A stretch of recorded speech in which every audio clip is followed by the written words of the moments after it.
أعوذ بالله من الشيطان الرجيم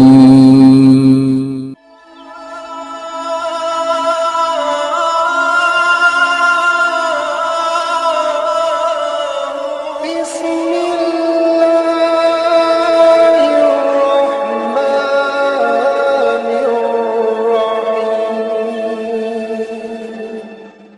قرآن مجید فرقان حمید کی ایک آیت مقدسہ کا حصہ تلاوت کرنے کا شرف حاصل کیا۔ قبل اس کے کہ کچھ عرض کیا جائے، اللہ تبارک و تعالی سے دعا فرمائیں کہ وہ اپنے پیارے حبیب لبیب نبی کریم رؤوف الرحیم علیہ افضل الصلاۃ و تسلیم کے صدقے و طفیل مجھے حق کہنے کی توفیق عطا فرمائے۔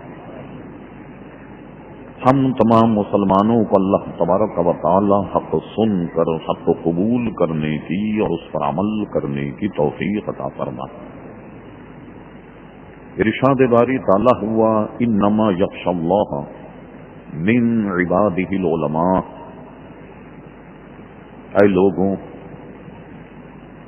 اور اے مسلمانوں، تم نے اللہ تبارک و تعالی سے ڈرنے والے یا سب سے زیادہ ڈرنے والے صرف علماء ہیں۔ علم والے لوگ اللہ تبارک و تعالی سے زیادہ ڈرتے ہیں۔ اس کی وجہ یہ ہے کہ جس آدمی میں علم ہو، علم کی وجہ سے معرفت بڑھتی ہے، اور اللہ تبارک و تعالی سے جتنی زیادہ معرفت ہوگی اس کی، جتنا زیادہ اللہ تعالی کو جاننے والا ہو، اتنا ہی اللہ تبارک و تعالی سے زیادہ ڈرے گا۔ اور جو شخص اللہ تبارک و تعالی سے جتنا زیادہ ڈرے گا، اتنا ہی اللہ تبارک و تعالی کا اس سے قرب حاصل ہوگا۔ یہ آیت میں نے حصول برکت کے لیے آپ کے سامنے بیان کی۔ جب کوئی طالب علم دور حدیث مکمل کر لیتا ہے، یعنی ہماری یہاں کا جو آخری درجہ ہے، تو اس دور حدیث میں ہمارے یہاں ایک تقریب منعقد ہوتی ہے، اور اس میں استاد اپنے شاگردوں کے سامنے امام بخاری رحمت اللہ تعالی علیہ کی بخاری شریف کی آخری حدیث کا درس دیتا ہے، اور اس کے بعد میں وہ تمام طلبہ فارغ ہو جاتے ہیں۔ وقت مناسب پر ان کے سر دستار باندھی جاتی۔ یوں امام بخاری رحمت اللہ تعالی علیہ کی یاد میں اور ختم بخاری پر یہ جلسے منعقد ہوتے ہیں۔ تقریب ہر دارالعلوم میں ہم نے مناسب سمجھا کہ اس موقع پر امام بخاری رحمت اللہ تعالی علیہ سے برکت حاصل کرنے کے لیے امام بخاری کا تذکرہ کیا جائے۔ اس مناسبت محترم حضرات، امام بخاری رحمت اللہ تعالی علیہ جو معروف صحاح ستہ ہماری یہاں کتابیں ہیں، ان میں کی سب سے معروف اور مشہور کتاب بخاری شریف ہے۔ اس کی تکرار پے در پہ اس کی تلاوت اور اس کو پڑھانے میں اور چھاپنے اور لکھنے میں ایک عرصہ گزر گیا، تو عموماً لوگ صرف بخاری شریف نہیں بلکہ اس کو صحیح بخاری کہتے ہیں۔ لیکن آپ کے ذہن میں یہ بات رہے کہ بخاری شریف کو صحیح کہنے کا یہ مطلب ہرگز نہیں کہ دوسری ساری کتابیں غلط ہیں، ایسا بھی نہیں. اور کسی محدث کا کسی حدیث کو صحیح کہنا اور کسی حدیث کو غیر صحیح کہنا تو یہ مطلب نہیں ہے کہ جو سند کے اعتبار سے حدیث صحیح ہے وہی صحیح ہے، اور غیر صحیح کہہ دینے سے معاذ اللہ ہرگز یہ لازم نہیں آتا کہ وہ حدیث غلط ہو یا من گھڑت ہو، بلکہ ہمارے علماء کے نزدیک اس کا درجہ حسن. یہ راوی اور راویوں کی جانچ پڑتال کر کے اس کے درجات علماء کرام متعین کرتے ہیں. وقت ہوا ہم اس پر کلام کریں گے. غرض یہ کہ ان صحہ ستہ کہ جو محدثین ہیں ان پہ ایک بہت زیادہ معروف نام حضرت امام بخاری رحمت اللہ تعالی علیہ.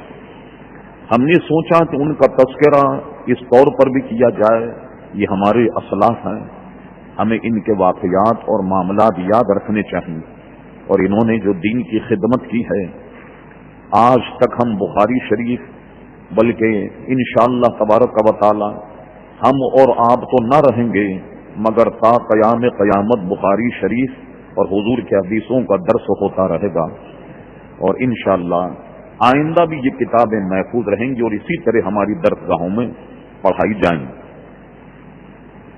عزیزان گرامی، ایک دور علماء کا یہ تھا کہ اس زمانے میں علماء احادیث مقدسہ کو ایسے ہی یاد کرتے جیسا کہ ایک بچہ قرآن مجید فرقان حمید کو زبانی یاد کرتا ہے، حفظ کرتا ہے. تو ایک زمانے تک یہ رواج رہا کہ پوری احادیث مقدسہ علماء زبانی اسے یاد کرتے، ہزاروں حدیثیں ان کی نوک زبان پر ہوتی. یہ اللہ تبارک و تعالیٰ کا کلام کمال ہے کہ جن بندوں کو اللہ تعالیٰ نے منتخب فرمایا اور انہی کو یہ کام سونپا تو قوت حافظہ بھی انہیں ایسا عطا فرمایا کہ کم سے کم یہ کہا جا سکتا ہے، یہ نہیں کہ اللہ تعالیٰ اس بات پر قادر نہیں، لیکن عادتاً ایک جو عادت ہے قدرت، عادتاً اگر ہم دیکھیں تو شاید قیامت تک اب ایسے لوگ پیدا نہیں ہوں گے جنہوں نے پہلے دور میں احادیث مقدسہ یاد کی اور ہم تک پہنچائیں. جیسے قرآن کی ایک آیت کو رٹا جاتا ہے، یاد کیا جاتا ہے، اسی طریقے سے ہمارے محدثین اپنے طلباء کو یہ حدیثیں یاد کراتے، انہیں رٹاتے، اور خود انہیں بھی وہ تمام حدیثیں یاد تھیں. اور آپ کو سن کے تعجب ہوگا، صرف یہی نہیں کہ وہ حدیث کا متن کہ قال نبی صلی اللہ علیہ وسلم، وہ حدیث جن اصحاب سے جن لوگوں سے مروی ہے ان کے سارے نام، صرف نام ہی نہیں بلکہ جو حدیث بیان کرنے میں اگر 3 واسطے ہیں 4 واسطے ہیں، چاروں آدمی کی تحقیق، یہ کون تھا، اس کے والد کا نام کیا تھا، کہاں کا رہنے والا تھا، کہاں پیدا ہوا، کبھی اس پر کوئی الزام تو نہیں لگا، کبھی اس نے کوئی غلط کام تو نہیں کیا، کبھی جھوٹ تو نہیں بولا، جس کو ہم مختصر الفاظ میں کہتے ہیں ثقہ راوی، یعنی اس پر کوئی الزام اور کوئی اس پر ایسی بات منسوب نہیں کی گئی جو عدل یا عدالت کے خلاف. امام بخاری رحمت اللہ علیہ خود فرماتے ہیں کہ جب میں نے تاریخ کبیر لکھی، اس کا بھی ہم تعارف کریں گے، فرماتے تاریخ کبیر میں نے اختصار سے کام لیا، ورنہ میں نے جن تاریخ کبیر میں جن اسماء گرامی کا ذکر کیا میں ان میں کے ہر شخص کو جانتا ہوں کہ وہ کیا تھا، کہاں پیدا ہوا، گویا اس کا بیک گراؤنڈ کیا تھا، ہر ایک کا، اور اس کے بعد ہر ایک کا ایک مشہور قصہ بھی میں جانتا ہوں. یعنی اس آدمی سے متعلق ایک نہ ایک مشہور قصہ بھی مجھے معلوم، لیکن میں نے اختصار سے کام لے کر اور اس کے بعد میں گویا میں نے اپنی اس کتاب کو ترتیب دی گا. فریابی ایک بہت بڑے محدث ہیں، وہ فرماتے ہیں جب امام بخاری رحمت اللہ علیہ یہ بخاری کے علاوہ جو ان کی کتابیں ہیں ایک ان کی تاریخ کبیر جس میں وہ تمام راویوں پر کلام کرتے ہیں، ان کی سیرت پر گفتگو کرتے ہیں۔ آپ کو یہ بھی تعجب ہوگا، آج تو ہمیں جو اللہ نے نعمتیں دی ہیں ہمیں تو قدر نہیں۔ آپ حیران ہوں گے سن کے، امام بخاری رحمت اللہ علیہ نے تاریخ کبیر، ایک بہت بڑی ضخیم تاریخ، ایک بہت بڑی کتاب امام بخاری جس میں راویوں پر گفتگو کی اور ان کے احوال کو بیان کیا۔ عزیزان گرامی، انہوں نے مدینہ منورہ میں رہ کر چاند کی روشنی میں اس کتاب کو لکھا ہے۔ ان کے پاس چراغ نہیں تھا، نہ ایسا وافر مقدار میں آج کل جو ہمارے پاس وسائل اور مسائل وہ ان کے پاس نہ تھے۔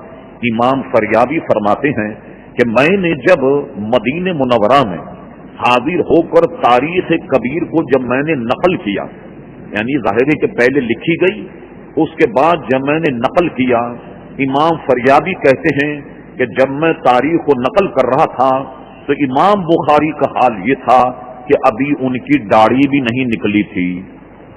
اتنی کم عمر میں امام بخاری رحمت اللہ علیہ نے صرف چاند کی روشنی میں تاریخ کبیر کو لکھا، اور اس کا نقل کرنے والا کہتا ہے جب میں نے اس کتاب کو نقل کیا تو امام بخاری کی ابھی داڑھی بھی نہیں نکلی تھی۔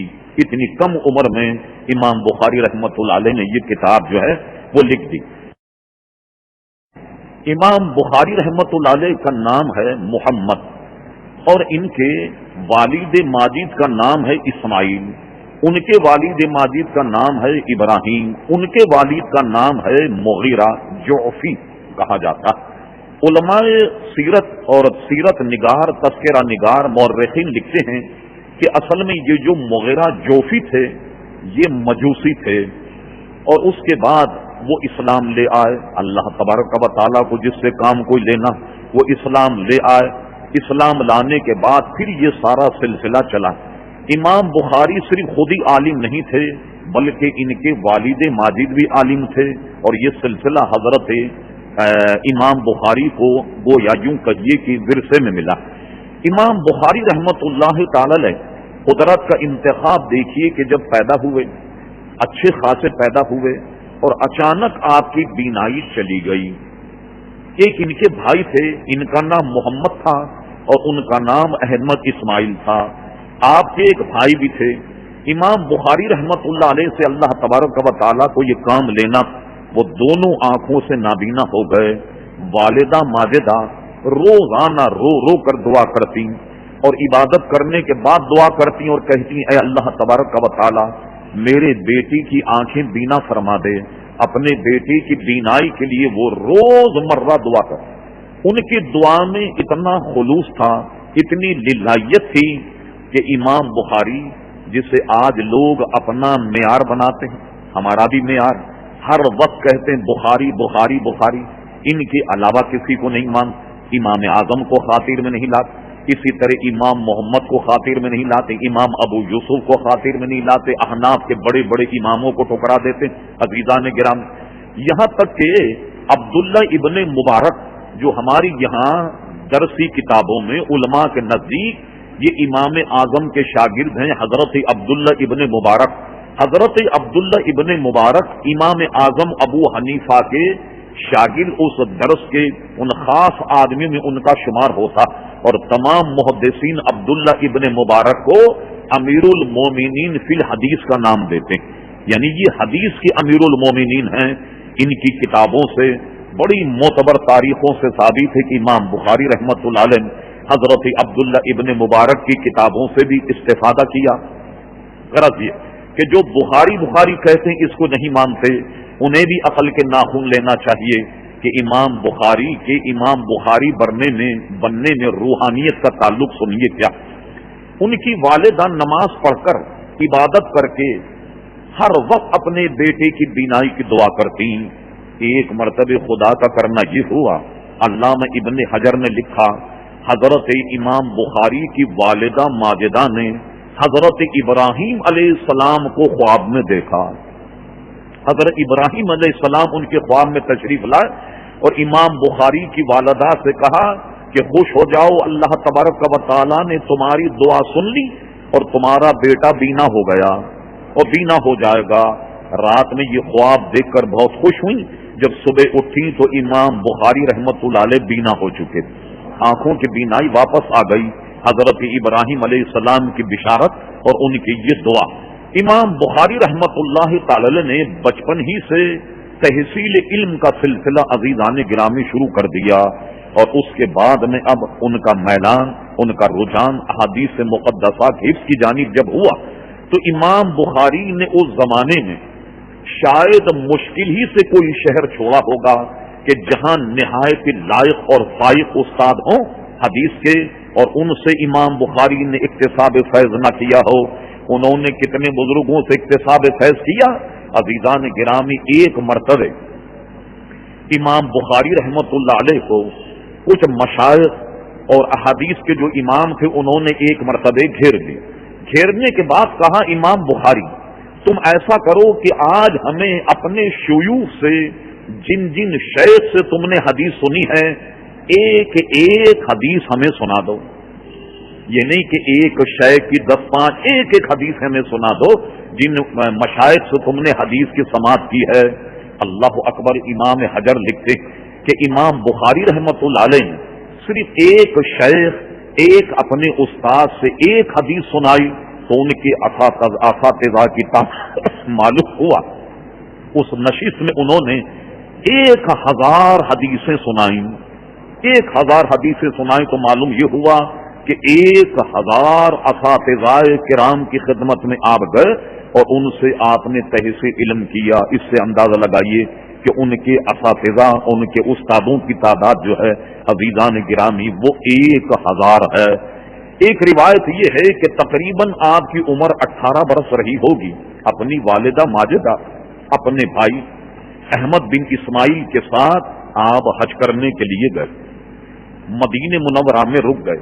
حج کرنے کے بعد اب مکہ مکرمہ، مدینہ منورہ جو علم و فضل کا گہوارہ تھا، آپ وہاں تحصیل علم کے لیے رک گئے اور اپنی والدہ ماجدہ اور اپنے بھائی کو بخارا بھیج دیا۔ امام بخاری رحمت اللہ علیہ نے وہاں کے مشہور علماء سے عزیزان گرامی حدیثیں لی، اور اس کے بعد میں سمرقند، بخارا، تاشقند، یہاں تک کہ امام بخاری رحمت اللہ علیہ بصرہ گئے اور اس کے بعد کوفے بھی آئے۔ ساری دنیا میں جو جو اس وقت مرکز مانے جاتے علوم دینیاں، امام بخاری نے ہر دروازہ کھٹکھٹایا، اور احادیث مقدسہ میں وہ اتنے منج گئے کہ ہم نے تاریخ میں ایک واقعہ پڑھا، وہ اپنے زمانے کے مشہور کسی شیخ سے بالکل بچپن تھا، وہ ملنے کے لیے گئے، اور ملنے کے بعد جب یہ وہاں تھوڑی دیر بیٹھ کر چلے گئے، اس شیخ سے ایک مہمان ملنے کے لیے آئے۔ وہ شیخ کافی افسوس من لگے، افسوس کہ تم بہت دیر میں آئے، اگر تھوڑا سا تم پہلے آ جاتے تو میں تمہیں ایک ایسے بچے کی زیارت کراتا کہ جس کو 70,000 حدیثیں یاد، 70,000 حدیثیں یاد۔ اس کا اشتیاق بڑھ گیا اس شخص کا۔ انہوں کا وہ بچہ کون سا ہے؟ انہوں نے امام بخاری کے حالات اور ان کا کچھ عطا پتہ اور ان کا کچھ حلیہ بتایا۔ یہ ایسے شائق تھے کہ امام بخاری کو تلاش کرنے کے لیے نکلے اور امام بخاری کو پا لیا۔ فرما، کیا وہ تم ہی ہو جس کے متعلق میں نے یہ سنا کہ تم میں 70,000 حدیثیں یاد؟ امام بخاری ان سے بڑی خندہ پیشانی سے ملے، اور ملنے کے بعد جب انہوں نے کہا کیا تم وہی صاحبزادے 70,000 حدیثیں یاد؟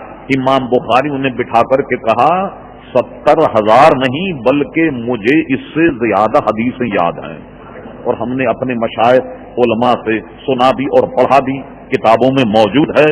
امام بخاری رحمت اللہ علیہ کا یہ عدد جو بچپن میں 70,000 تھا، عزیزان گرامی بڑھتے بڑھتے بڑھتے یہ 3 لاکھ تک پہنچ گیا۔ 3 لاکھ حدیثیں امام بخاری رحمت اللہ تعالی علیہ عزیزان گرامی یاد۔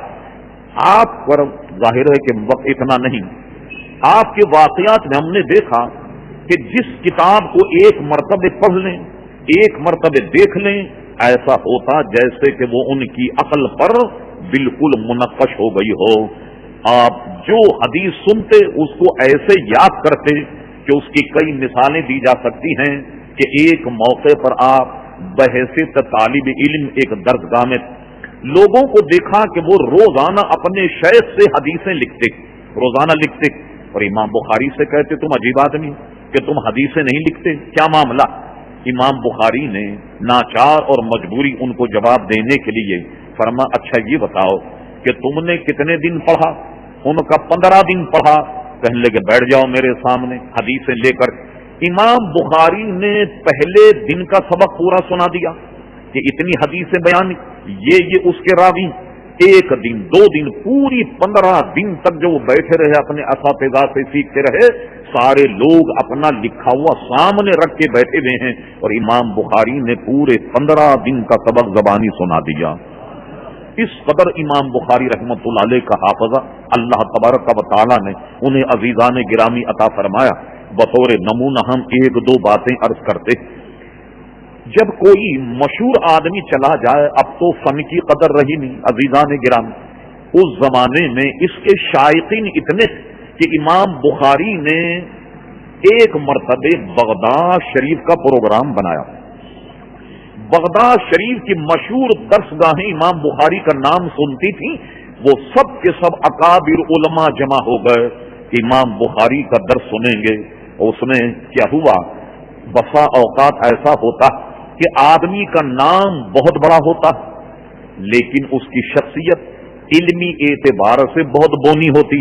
تو یہاں کے مشائخ نے پروگرام یہ بنایا کہ امام بخاری کی محفل میں ہم کیا کریں گے، 10 علماء ایسے تیار کیے۔ ذرا توجہ کیجئے، بہت آسان کر کے میں بتاتا ہوں کہ بات سمجھ میں آ جائے۔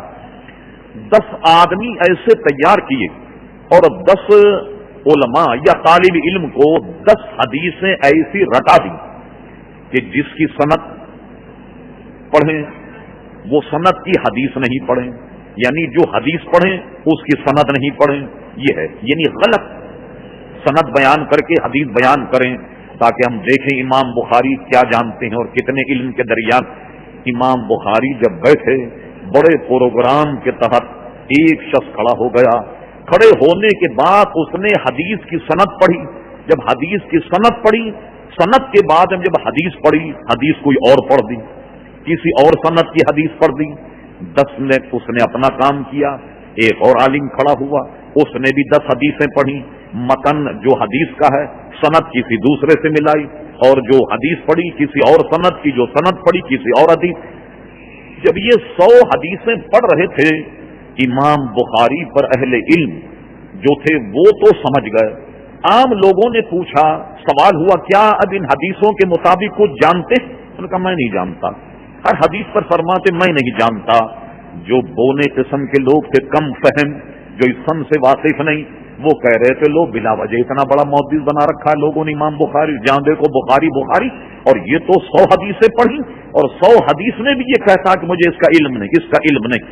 جب امام بخاری نے دیکھا بھئی اب کوئی اور رہ تو نہیں گیا، پروگرام کے اندر 100 حدیث بیان کر، اب امام بخاری کھڑے ہو، فرما سنو، جو تم نے کہ فلاں شخص نے پہلی حدیث پڑھی، حدیث تو صحیح ہے مگر اس کی سند یہ نہیں جو تم نے پڑھی، اس کی سند یہ ہے، اس کی سند بیان، اور فرما تم نے جو سند پڑھی اس کی حدیث یہ ہے۔ سبحان اللہ، یعنی جو اس نے حدیث پڑھی اس کی سند بیان کی اور جو اس نے سند بیان کی اس کی حدیث بیان کی۔ اللہ اکبر۔ جب 100 حدیث پر امام بخاری نے تبصرہ کیا، اکابر علماء اش کر اٹھے کہ اللہ تبارک و تعالیٰ اس شخص کو کیسا حافظہ عطا فرمایا کہ ہر سند کی حدیث پڑھ رہا ہے، ہر سند کی حدیث پڑھ رہا۔ ایک مرتبہ آپ بصرہ گئے اور وہاں جانے کے بعد جب لوگوں نے علمی محفل ان کے لیے سجائی، اب یہ دیکھیے امام بخاری کے تمام طرق پر ان کو کیسے اطلاع۔ امام بخاری نے علماء سے فرمایا آج میں تمہیں ایک کمال بتاؤں گا، وہ سنو کمال کیا ہے۔ وہ کمال یہ ہے کہ آج میں تمہیں وہ حدیثیں سناؤں گا جو تم سب کو یاد، تم سب کو وہ حدیثیں یاد، مگر میں وہ تمام حدیثیں تمہیں دوسری سند سے سناؤں گا، یعنی تمہارے پاس ایک سند ہے لیکن میں تمہیں اس کی دوسری سند بیان کروں گا۔ امام بخاری رحمت اللہ علیہ نے وہاں علماء کے مجمع میں سارے علاقے اس میں جتنی حدیثیں معروف اور مشہور تھیں ان کو اس حدیث سے نہیں، اس سند سے نہیں جو سند ان کے پاس تھی، دوسری سند سے انہیں تمام حدیثیں سنائیں اور علماء کو بتایا کہ تم جن راویوں سے روایت کرتے ہو تمہارے علاوہ یہ حدیث ان راویوں سے بھی مروی ہے۔ لوگ ان کا حافظہ اور ان کا کمال دیکھ کر کے سخت دنگ اور عزیزان گرامی حیران رہ گئے. ایسا رب تعالیٰ نے حافظہ حضرت امام بخاری رحمت اللہ تعالی علیہ کو عزیزان گرامی عطا فرمایا. امام بخاری کی اور چند باتیں تاکہ ان کے کچھ سیرت کی عزیزان گرامی تکمیل ہو جائے. امام بخاری کے والد ماجد بہت مالدار آدمی، کوئی غریب آدمی نہیں، نہایت مالدار آدمی. ایک راوی کہتے ہیں جب امام بخاری کے والد ماجد جو بہت بڑے مالدار آدمی تھے، ان کے وصال کا وقت جب قریب آیا تو امام بخاری کے والد نے تمام لوگوں سے کہا، لوگوں سنو، میرے پاس جتنی دولت ہے قسم خدا کی اس میں ایک پیسہ بھی ناجائز نہیں، یہ سب کے سب حلال اور طیب رقم ہے جو میرے پاس. شاید ہم اور آپ کبھی یہ دعویٰ نہیں کر سکیں گے، اگر چلو حرام نہ بھی ہو، شبہ سے تو خالی نہیں ہے، مگر امام بخاری کے والد اتنے متقی پرہیزگار تھے کہ اپنے وصال کا فرمایا کہ میں بہت دولت مند گویا آدمی ہوں، مگر میری دولت میں میں یقین سے کہتا ہوں کہ ایک پیسہ بھی اس میں کوئی ناجائز نہیں، سب حلال اور طیب ہے. امام بخاری رحمت اللہ تعالی علیہ عزیزان گرامی بہت کم کھانا کھاتے تھے، بلکہ سوکھی روٹی کھاتے تھے، اپنے طلباء کا خیال رکھتے تھے. اور امام بخاری کے کمزور ہونے میں، بلکہ یوں کہیے کہ ان کی چند بیماریاں جو لگی صرف اسی وجہ سے کہ وہ وقت پر کھانا نہیں کھاتے، اور کھانا بھی اگر کھاتے تو بہت سادہ سوکھی روٹی اور اسی قسم کی غذا امام بخاری رحمت اللہ تعالی علیہ عزیزان گرامی استعمال فرما اور اپنی دولت سے اپنے تمام طلباء کو پال اور ان کی ساری ضروریات جو ہیں وہ مہیا کیا کرتے. اس کے علاوہ امام بخاری رحمت اللہ تعالی علیہ یعنی ان تمام علوم سے ذرا سا ہٹ کر بہت بڑے تیر انداز بھی تھے. اس زمانے کے علماء میں یہ خوبی تھی کہ کبھی کبھی حدیث پڑھاتے پڑھاتے وقت ملتا تو جہاد میں چلے جاتے، جان کی قربانی کے لیے تیار ہو جاتے.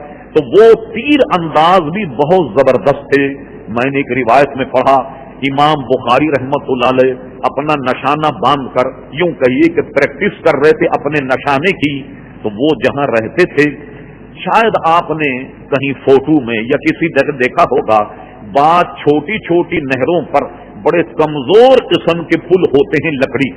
امام بخاری نے ایک مرتبہ تیر مارا، وہ لکڑی کا جو پل تھا اس کے کھمبے سے وہ آپ کا تیر جو ہے وہ ٹکر گیا.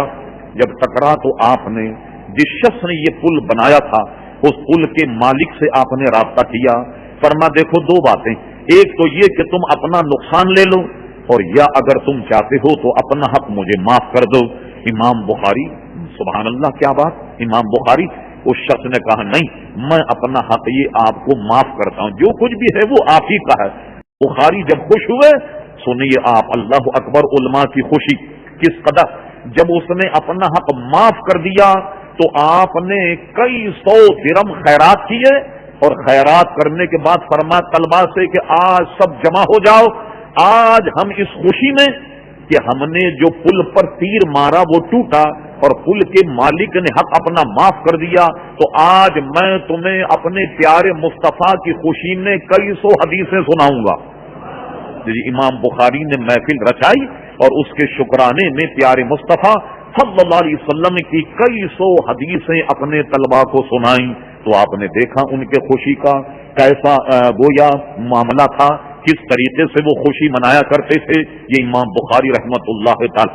امام بخاری فرماتے میں نے عرض کیا حافظہ کتنا قوی.